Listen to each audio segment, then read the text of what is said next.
नमस्कार. सोपी रेसिपीमध्ये तुम्हा सर्वांचं खूप खूप मनापासून स्वागत आहे. आज आपण अतिशय मस्त असे बिना भाजणीचे थालीपीठ कसे बनवायचे ते बघणार आहेत. नेहमीप्रमाणेच रेसिपी एकदम साधी सोपी आहे.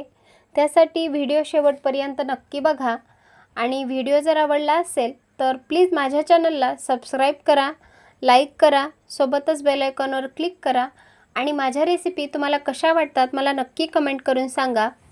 आज जे थालीपीठ बनवले आहेत ना, आपण यामध्ये अजिबात कोणत्याही प्रकारची भाजणी बनवलेली नाही. जे मोड आलेले धान्य असतं किंवा रात्रभरासाठी आपण जे धान्य भिजत घालतो ना, त्यापासूनच हे थालीपीठ आज आपण बनवलेले आहेत. जे लोक डाएट प्लॅनवर असतील ना, त्यांच्यासाठी तर हा उत्तम नाश्ता आहे. चला तर मग वेळ न घालवता रेसिपीला सुरुवात करूया. तर सगळ्यात अगोदर इथे मी 1 वाटी हरभरे रात्रभरासाठी पाण्यामध्ये भिजत घातले होते. हरभरे जे आहेत ना 2 ते 3 पाण्याने स्वच्छ धुवून घेतले, साफ करून घेतले आणि रात्रभरासाठी हे पाण्यामध्ये भिजत घातले होते. आता बघा यामधील सर्व पाणी काढून घेतलं आणि साधारण 1 वाटी भरून हे हरभरे आहेत. आता ज्या वाटीने आपण 1 वाटी हरभरे घेतले होते ना, त्याच वाटीने 1 वाटी मूग घेतलेले आहेत. मूगसुद्धा आपण स्वच्छ निवडून घेतले आणि ते सुद्धा पाण्यामध्ये रात्रभरासाठी भिजत घातले होते. आता यामध्ये आपण 50 ग्राम सोयाबीन घेतला आहे. तर जे सोयाबीन असतं ते आपण पाण्यामध्ये भिजत घातलं होतं. जर तुमच्याकडे वेळ नसेल तर तुम्ही हे थोडंसं कोमट पाण्यामध्ये सुद्धा भिजवून घेऊ शकता. सोबतच 2 मध्यम आकाराचे कांदे बारीक असे चॉप करून घेतले आहेत. हिरवी मिरची घेतली आहे. भरपूर सारी चिरलेली कोथिंबीर घ्यायची. 7 ते 8 आपण लसणाच्या पाकळ्या घेतल्या आहेत. सोबतच इथे तुम्ही 1 चिरलेला टोमॅटो घेऊ शकता, पत्ताकोबी घेऊ शकता. तुम्हाला ज्या भाज्या आवडत असतील ना त्यासुद्धा तुम्ही इथे भाज्या ॲड करू शकता. आता हे जे भिजलेले धान्य आहे ना ते आपण एका मिक्सर बाउलमध्ये काढून घेऊयात. तर इथे मी मोठं मिक्सरचं भांडं घेतलं. त्यामध्ये थोडेसे मूग टाकून घेऊयात. सोबतच थोडेसे हरभरेसुद्धा टाकून घेऊयात आणि ज्या आपण लसणाच्या पाकळ्या घेतल्या होत्या ना त्यासुद्धा टाकून घेऊयात. तर इथे मी एकाच वेळी जास्त प्रमाणात वाटणार नाही, अगदी थोडंसं टाकून हे वाटून घेणार आहे. सोबतच आपण हिरवी मिरचीसुद्धा टाकूयात आणि थोडेसे सोयाबीन टाकून घेऊयात. आता यामध्ये आपल्याला ना थोडंसं पाणी टाकायचं आहे आणि याचं एक दाटसर मिश्रण करून घ्यायचं आहे. एकदम अशी आपल्याला बारीक अशी याची पेस्ट तयार करायची आहे. तर जसं लागेल तसं पाणी टाकून घेऊयात आणि याचं छान असं एक पेस्ट किंवा प्युरी करून घेऊयात. इथे तुम्ही बघू शकता आपण एकदम अशी प्युरी तयार करून घेतली आहे. तर जे बाकीचं राहिलेलं मिश्रण आहे ना ते सुद्धा आपण असंच या मिक्सरच्या भांड्यामध्ये टाकून घेऊयात आणि पाणी टाकून हे छान असं वाटून घेऊयात. तर एका मोठ्या पातेल्यामध्ये हे काढून घ्यायचं आणि राहिलेले जे आपले धान्य आहेत ना ते सुद्धा आपण अशाच प्रकारे वाटून घेऊयात. वाटत असताना आपल्याला भरड करायची नाही, तर पूर्णपणे अगदी बारीक असं हे मिश्रण वाटून घ्यायचं आहे. तर इथे बघा आपण छान असं हे मस्त हे वाटून घेतलेलं आहे. आता यामध्ये आपण 1 वाटी चणा डाळीचं पीठ किंवा बेसन पीठ ॲड करणार आहोत. यामुळे थालीपीठ ना खूप छान असे मस्त होतात.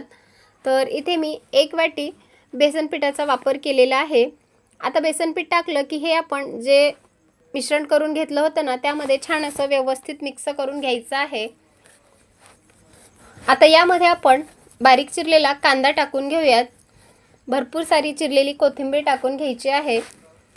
अर्धा चमचा हळद टाकायची. हळदीमुळे थालीपीठाला ना रंग खूप छान येतो.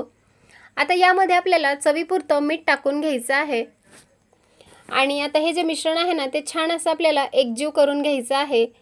इथे मी ना हिरव्या मिरचीचा वापर केला आहे. तुम्हाला अजून थोडंसं तिखट आवडत असेल तर तुम्ही लाल मिरचीसुद्धा टाकू शकता. इथे मी हिरवी मिरची थोडीशी पोपटी रंगाची होती ती वापरली आहे. ती जास्त प्रमाणात तिखट नसते. जास्त तिखट आवडत असेल तर हिरवी मिरचीचा जास्त तिखट असलेली मिरची वापरू शकता किंवा लाल तिखटसुद्धा वापरू शकता. आता आपलं बॅटर तयार आहे. लगेचच आपण थालीपीठ बनवून घेऊयात. थालीपीठ बनवण्यासाठी मी गॅसवरती तवा गरम करण्यासाठी ठेवला. तवा आपल्याला चांगला तापवून घ्यायचा आहे. तुम्ही तव्याच्या ऐवजी हे जे थालीपीठ आहेत ना पॅनवरती सुद्धा करून घेऊ शकता. आता तवा चांगला गरम झाला की त्याला आपण तेल लावून घेऊयात. तर तेलसुद्धा आपल्याला सर्व बाजूने व्यवस्थित पसरवून घ्यायचं आहे. तर इथे मी या चमच्याच्या मदतीने तेल चांगलं पसरवून घेते. तुमच्याकडे जर ब्रश असेल तर तुम्ही ब्रशने सुद्धा ग्रीस करून घेऊ शकता. आता तेल चांगलं तापलं की जे थालीपीठाचं मिश्रण आहे ना ते आपण या तव्यावर टाकून घेऊयात आणि आपल्याला हे छान असं गोल गरगरीत पसरवून घ्यायचं आहे। मिश्रण जे आहे ना ते आपल्याला जास्त जाडसर ठेवायचं नाही, तर थोडं जास्त असं व्यवस्थित असं पातळ पसरवून घ्यायचं आहे। तुम्ही बघू शकता इथे मी हे जे बॅटर आहे ना ते छान असं गोल गरगरीत पसरवून घेतलं आणि आता आपल्याला यावरती एक झाकण ठेवायचं आहे आणि एका बाजूने एक 5 मिनिट छान असं हे आपल्याला वाफवून घ्यायचं आहे। मस्त असं मी गोल गरगरीत हे मिश्रण छान असं पसरवून घेतलं आहे।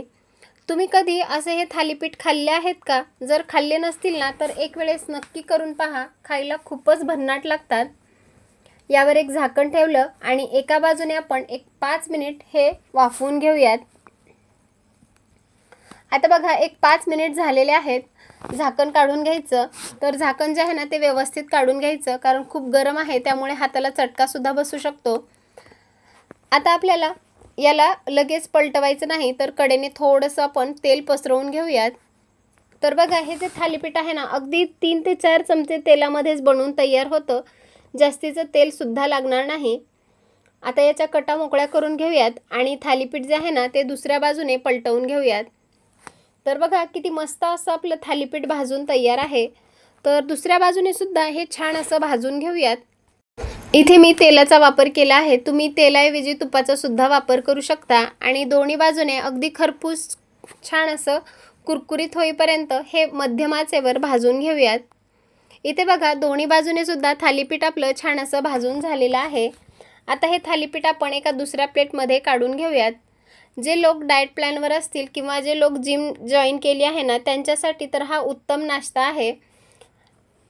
हे जे आपण यामध्ये धान्य वापरलेलं आहे हरभरे, हे त्यामधून आपल्याला भरपूर प्रमाणामध्ये प्रोटीन्स मिळतात, त्यामुळे सर्वांसाठीच हा उत्तम प्रकारचा नाश्ता आहे। लहान मुलांना तुम्ही नक्कीच बनवून द्या आणि माझी रेसिपी तुम्हाला कशी वाटली मला नक्की कमेंट करून सांगा। व्हिडिओ जर आवडला असेल तर जास्तीत जास्त लोकांपर्यंत शेअर करा। चला तर मग पुन्हा भेटूयात अशाच एका छानशा मस्त खमंग रेसिपीसोबत। तोपर्यंत धन्यवाद। आता बघा हे जे थालीपीठ आहेत ना तुम्ही दही बरोबर खाऊ शकता, सॉस बरोबर खाऊ शकता किंवा नुसते असेच सुद्धा खायला खूपच भन्नाट लागतात। चला तर मग पुन्हा भेटूयात अशाच एका छानशा मस्त खमंग रेसिपीसोबत। तोपर्यंत धन्यवाद आणि मस्त रहा, स्वस्त रहा आणि सगळ्यात महत्त्वाचं चांगलं चांगलं खात रहा।